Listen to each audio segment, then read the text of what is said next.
What are we, 103? 103. Welcome back to the Ignite Your Purpose podcast, episode 103. And we talk longevity through a healthy lifestyle, a mix of mental, physical, and spiritual knowledge. We like to call it the mind, body, soul trifecta. Negative to positive, each and every day. We do our thing, we share, we express, we comment, we listen, and hopefully there's value. We believe there's some value, so we hope you feel that too. So Max, this subject. Good afternoon, Max. We had a quick chat, so it'd be a bit false if I did that. Hi, how are you? What are you doing? But we've just done that. We've just done that stuff and caught up. So this popped into my head earlier today.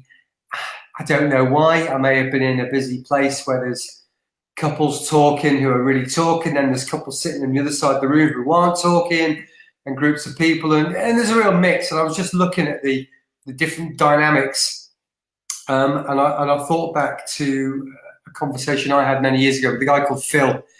Phil's kind of at times What's he up, was Phil? mentor, best mate, biker buddy, wise man, and I think I filled some of those roles for him as well.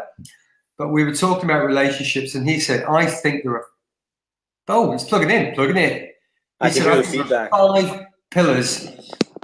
We'll let Max plug in. Are we good? All good. Five pillars. Five. There might be spins off this, but there are five pillars to a good relationship, like columns in a Roman sort of Colosseum and things. So,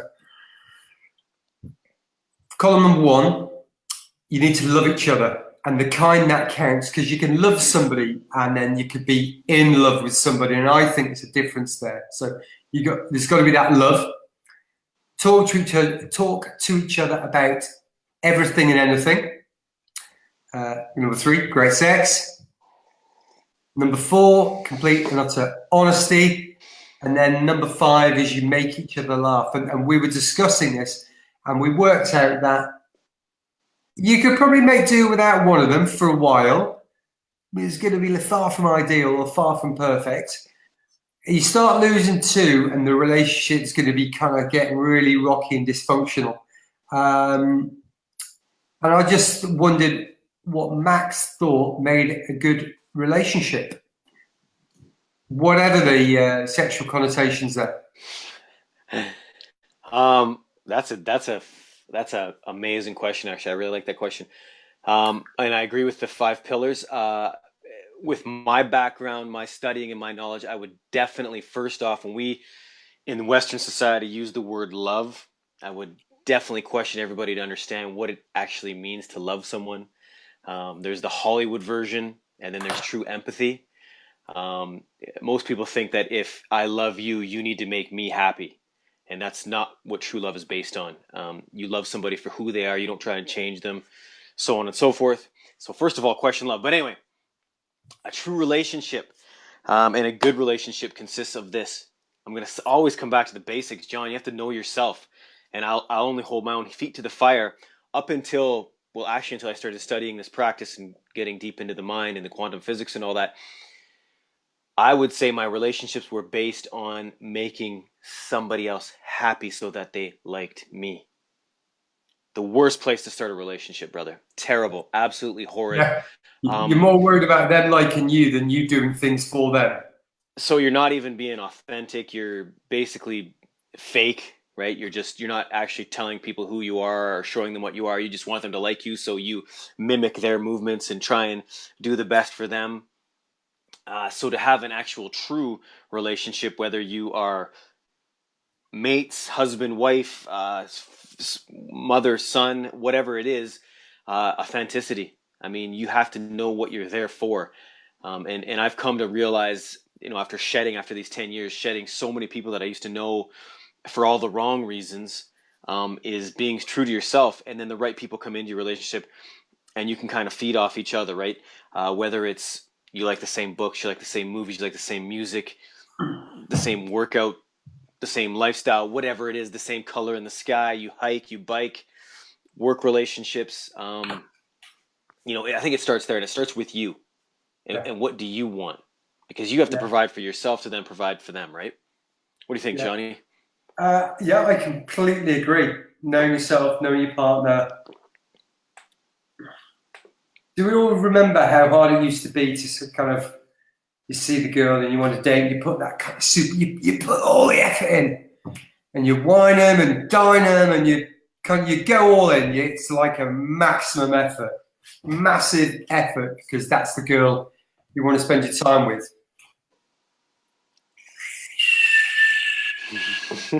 And then we get busy, and we get kids, and we get too tired, we get the headaches, and then there's Thursday night and Sunday night down the pub with your mates having beer, and we just don't put the effort in. And so maybe there's some element of in that we should put that effort in order. We should have 10x effort. If you think about what it took to get the girl, we should be 10x in that each and every day.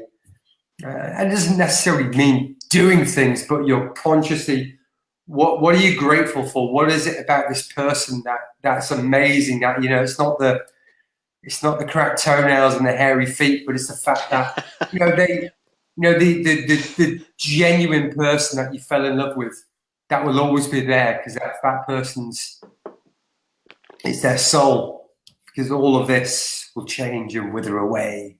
Truth.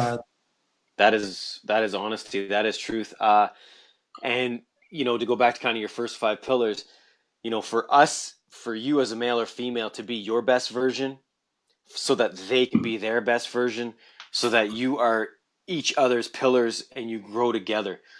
I mean, that is something that is few and far between to find. And I mean, it comes down to A, fluke, or B, just truly putting in hard work, dedication to get there, right, John? Yeah, working it through and not letting small things become big things. Leaving your tea bags in the sink, or not taking out the garbage on a Sunday night when you should do, because you've known all week on the Sunday you take the garbage out. And it's these chubby little things that men and women, we work very differently. Great book, Why Men Don't Listen and Women Can't Read Maps. Okay, I never heard of that one. Incredible book. Friend of Phil, my mate Phil, I got shown it in a pub in Germany. This German barman was reading it. So I bought it, I read it. And then I saw Phil a few months later, and he said, "What's that book?" And he was reading it. He used to carry it in his flight bags. He was a commercial pilot. And sometimes if he was stuck at an airport and there's a delay for an hour or 2 hours of the people on the airplane, he'd say, "Hey guys, I'm just in this book. I've got something to read you." And he'd have the whole freaking plane in fits of hysterics. But Why Men Don't Listen and Women Can't Read Maps. It's brilliant. So I'm out. I think we've done 5 pillars and whatnot. So be authentic, be true, put the work in. Yeah, and know why you're there. It always comes back to that, right? If you're a female or a male looking for, a male looking for just the good looks, the trophy wife, and the female looking for the money, understand to get something you will give up something, right? So you might give up happiness for money. You might give up true love for looks. I mean, there is ego, and then there is truth, right? So if you're looking for your soulmate, which is kind of in every relationship, what I'm looking for now is I'm not looking for quality, I'm looking for quantity, right? And that's just how I operate, man. I'm happy to also be alone. You know what I mean? Like I can chill by myself and do okay, because I've got a lot of friends inside this head, you know what I mean? Or sit in front of your computer from 7 till 2. Big mistake today. But yeah, working. But putting in the work, and we got to hustle, right, John? Yeah. But just not to be in a relationship because at 19 years old you're supposed to find that someone, settle down, get the white picket fence, have the kid, da da da da. All this bullshit, in the end, if it's not what you truly want, will cause grief and suffering. And we're here for too short of a time to even want to deal with any of that. Yeah. That's all I got to say, John.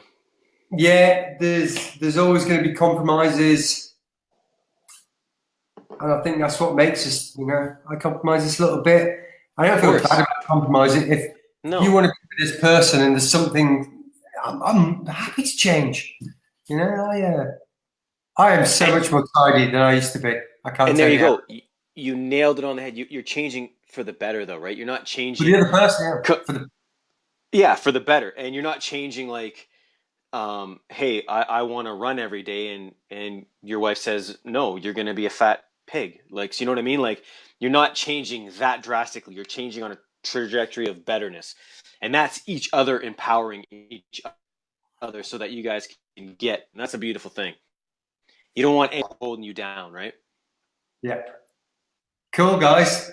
Thanks for tuning in. We're out of here. We'll see you tomorrow. Thanks for listening, as always. You could be anywhere in the world, and you right here with Ignite Your Purpose. Subscribe, like, tune in, love, share. Bye bye.